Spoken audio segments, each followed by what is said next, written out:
I think it's fair to say that I've gone a bit gimbal crazy. In fact, the gimbal to quadcopter ratio definitely has an imbalance.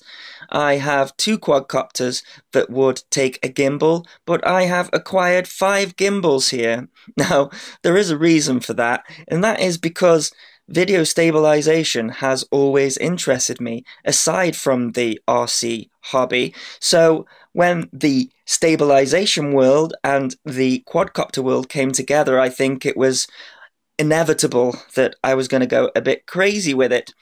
Now, I'm not going to cover off all these gimbals today. In fact, I'm going back to these 2 gimbals here.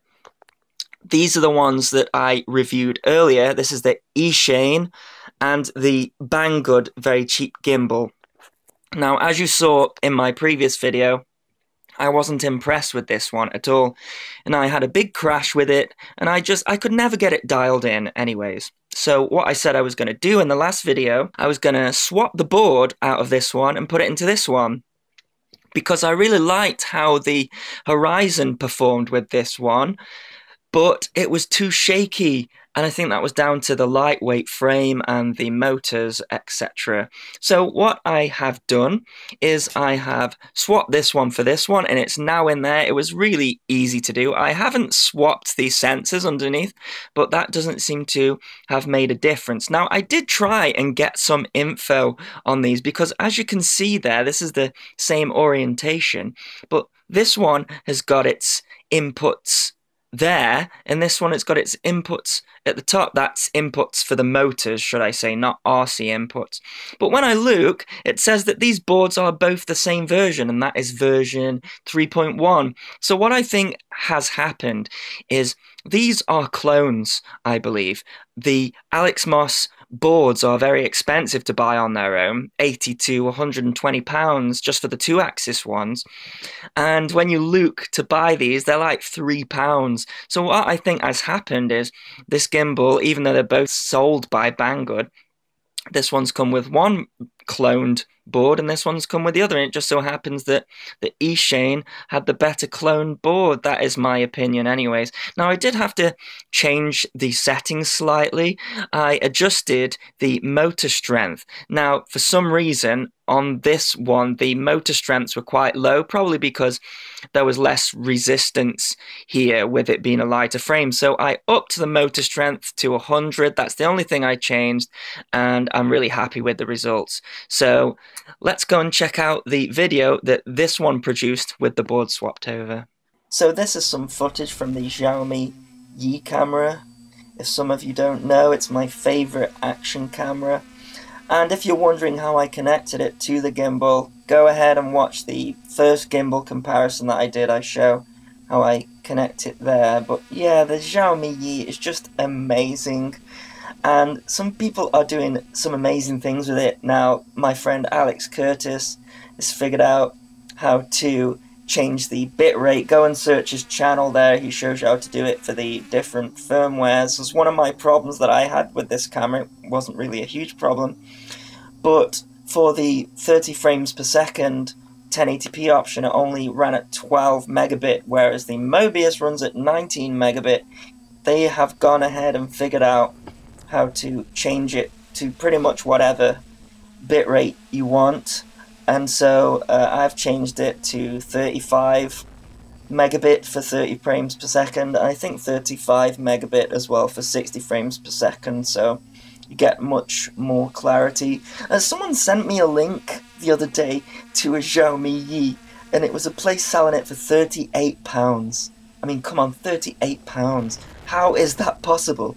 Do I even want to know how that's possible? Because we've got like a GoPro camera here, and this is just my opinion, right? But when I look at GoPro images, I think this one's more colourful. I much prefer the saturation. It's got the GoPro warmth to the image, but I just absolutely love it.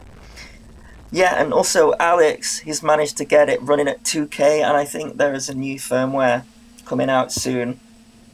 So you maybe want to wait before you do any modifications to see what Xiaomi themselves are offering. Maybe they've seen what people are doing on the forums and stuff. But yeah, anyway, that's enough of the Xiaomi Yi camera. Let's talk about this footage. So I just want to mention that there's a couple of things I have realized that you should do when trying to get gimbal footage. And the first one is quite important, and that is pointing the camera down. Now, I've been so used to just having a fixed FPV camera on the quadcopter, and FPVers will know that it's a bad idea to have your camera pointed slightly down on a quadcopter, because when you move forward, the camera is pointing even more to the ground, and you just look at the ground. So on my original video, I set the camera pointing straight to the horizon, and you didn't get to see a whole bunch of stuff. So yeah, the best thing to do is angle it slightly down for most of the time, and you get great shots, because that's what we're using gimbals for, really, is nice shots of the ground, isn't it? You can see here with this new board that the horizon thing is corrected there. Look at that, complete swing around and no problem with the horizon. So that has been corrected. And another thing, I don't have any of the RC inputs connected for this, and that's because I'm using the Turnigy SK450 quadcopter, which you may have seen me review a couple of videos ago, and it doesn't have enough channels for it. So that is why I'm just having the camera in a fixed position pointing down, but it works quite nice. Now, let's talk about the footage, right? Because the footage is alright. It is limited, though, by the craft that I am using.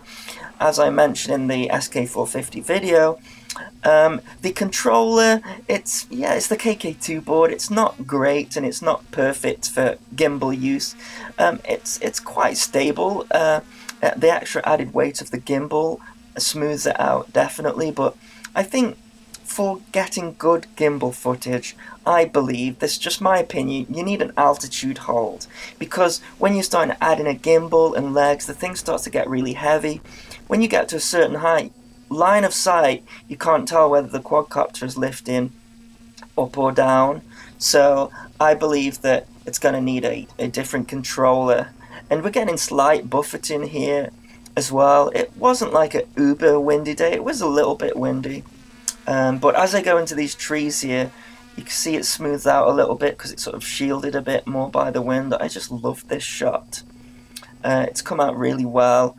For a 2-axis gimbal, some people say, oh, you can only use 2-axis gimbals for professional kind of photography and not so much video.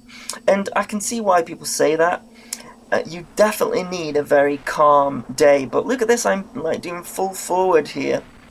It is skewing slightly, but I think I'd be happy to use some of these shots in a professional manner. Not that I am doing any kind of, professional video work. This is all just a hobby for fun for me. So, yeah, there is that issue with it. And of course, I'm going to be upgrading this quadcopter. But again, we're doing some... I did a lot of panning, because I wanted to make sure that horizon issue is fixed, and it is. It definitely helps having the camera pointed down slightly as well. We can see more of the ground and notice less how level the horizon is. Because one thing that I noticed when I look at other videos, like DJI videos and the Inspire one, when they point the camera directly at the horizon, it's never level.